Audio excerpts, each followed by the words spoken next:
नमस्कार दोस्तों, स्वागत है आप सभी का अपना यूट्यूब चैनल क्रेडिट बिहारी में। दोस्तों, अगर आप भी सिंपली सेव कार्ड बनवाना चाहते हैं तो वीडियो को बिल्कुल भी स्किप मत कीजिएगा, क्योंकि इस वीडियो में आपको बताऊंगा कि सिंपली सेव कार्ड का जो है बेनिफिट क्या है, चार्जेस क्या है, कार्ड लेने के लिए एलिजिबिलिटी क्या है, सारी जानकारी मैं इस वीडियो में दूंगा। तब तक आपसे एक छोटा सा रिक्वेस्ट है कि अगर आप मेरे चैनल पर पहली बार आए हैं तो प्लीज़ मेरे चैनल को सब्सक्राइब कर लीजिए और वीडियो को लाइक करके हमें सपोर्ट कर दीजिए। तो चलिए दोस्तों, पहले बात कर लेते हैं हमें एनुअली चार्ज की। तो इस कार्ड का जो एनुअली चार्ज होता है 499 प्लस जीएसटी होता है।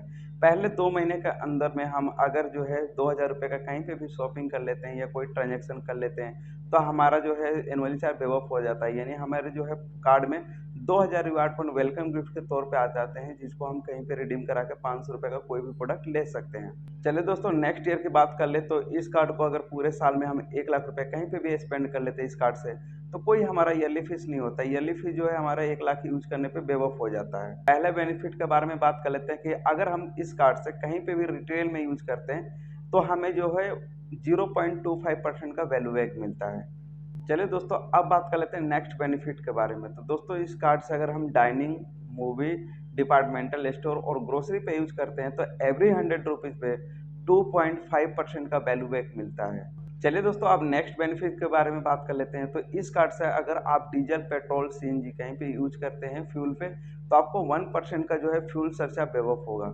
बट उसमें एक टर्म एंड कंडीशन है कि वह अमाउंट जो होना चाहिए 500 रुपये से कम नहीं होना चाहिए और 3000 से ज़्यादा नहीं होना चाहिए। यानी 500 से 3000 के बीच का जो भी अमाउंट होगा तो उस पर आपको कोई फ्यूल सरचार्ज जो है नहीं लगेगा। या 500 का अमाउंट हो या 3000 का, तो कोई आपका फ्यूल सरचार्ज नहीं लगेगा। बट आपको जो है वो 1% का फ्यूल चार्जर जो लगेगा वो आपको रिफंडेबल होगा। तो चलिए दोस्तों, अब बात कर लेते हैं हम रिवार्ड पॉइंट के बारे में। तो एक रिवार्ड पॉइंट की वैल्यू जो है 25 पैसे के बराबर होगी, यानी 4 रिवार्ड पॉइंट की वैल्यू जो है 1 रुपये के बराबर होगी। अब दोस्तों बात कर लेते हैं कि रिवार्ड पॉइंट हम कितना अर्न कर सकते हैं। तो दोस्तों, एक महीने में हम ओनली 5000 रिवार्ड पॉइंट ही अर्न कर सकते हैं, चाहे वो कहीं पे भी यूज करें। हमारा जैसे ही 5000 जो है रिवार्ड पॉइंट जैसे हमारा कंप्लीट हो जाता है तो फिर हमें पर 100 रुपीज़ पे ओनली 1 रिवार्ड पॉइंट ही मिलता है। यानी जो हमें 10 रिवार्ड पॉइंट मिल रहे थे डिपार्टमेंटल स्टोर और डाइनिंग पे, मूवी पे, ग्रोसरी पे जो हमें 10 रिवार्ड पॉइंट मिल रहे थे, वहाँ पर वो रिवार्ड पॉइंट जो है कम होके ओनली 1 रिवार्ड पॉइंट हो जाएगा। चलिए दोस्तों, अब बात कर लेते हैं हम रेट ऑफ इंटरेस्ट के बारे में। तो दोस्तों, ये कार्ड जो है हमसे मंथली 3.5% का रेट ऑफ इंटरेस्ट लेता है और ईयरली जो है हमसे 42% का, अप टू 42% का जो है हमसे इंटरेस्ट लेता है। चलिए दोस्तों, अब हम बात कर लेते हैं इस कार्ड को लेने के लिए हमारे पास क्राइटेरिया क्या कंप्लीट होना चाहिए। तो दोस्तों, अगर आप सैलरीड पर्सन हैं तो आपका जो एज होना चाहिए 21 साल से लेकर 60 साल के बीच का होना चाहिए। अगर आप एक सेल्फ एम्प्लॉयड है तो आपका जो एज होना चाहिए 25 साल से लेकर 65 साल के बीच का होना चाहिए।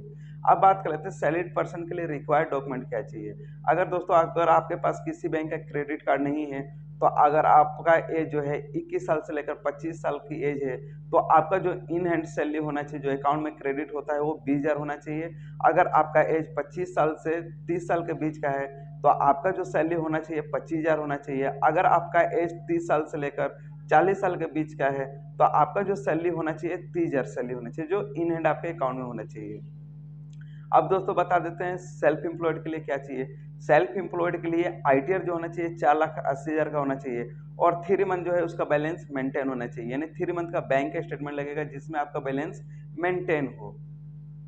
अब दोस्तों बात कर लेते हैं कार्ड टू कार्ड के लिए। तो दोस्तों, अगर आप किसी अदर बैंक का क्रेडिट कार्ड यूज कर रहे हैं और आपका जो है क्रेडिट लिमिट 25 से 30,000 है, तो आप भी इस कार्ड को ले सकते हैं कार्ड टू कार्ड अप्लाई करके। अगर दोस्तों जिनके पास सैलरी स्लिप भी नहीं है, आईटीआर भी नहीं है और क्रेडिट कार्ड भी नहीं है, वह व्यक्ति भी अप्लाई कर सकते हैं अगर उनका सिविल स्कोर 800 है और 6 मंथ में कहीं पे भी कोई इंक्वायरी ना डला हो, ना लोन के लिए, ना फाइनेंस के लिए, ना क्रेडिट कार्ड के लिए। अगर 6 मंथ में कोई इंक्वायरी नहीं डली है और आपकी सिविल स्कोर 800 प्लस है, तो भी आप इस कार्ड को अप्लाई कर सकते हैं अगर आपका जो है अप्रूवल विदाउट डॉक्यूमेंट आ जाए तो आशा करता हूं दोस्तों ये जानकारी जो है आपको समझ आ गई है कि इस कार्ड में बेनिफिट क्या है, चार्जेस क्या है, इस कार्ड को लेने के लिए एलिजिबिलिटी क्या है। तो अगर जानकारी आपको समझ आ गई है तो प्लीज़ मेरे चैनल को सब्सक्राइब कर लीजिए और वीडियो को लाइक करके हमें सपोर्ट कर दीजिए।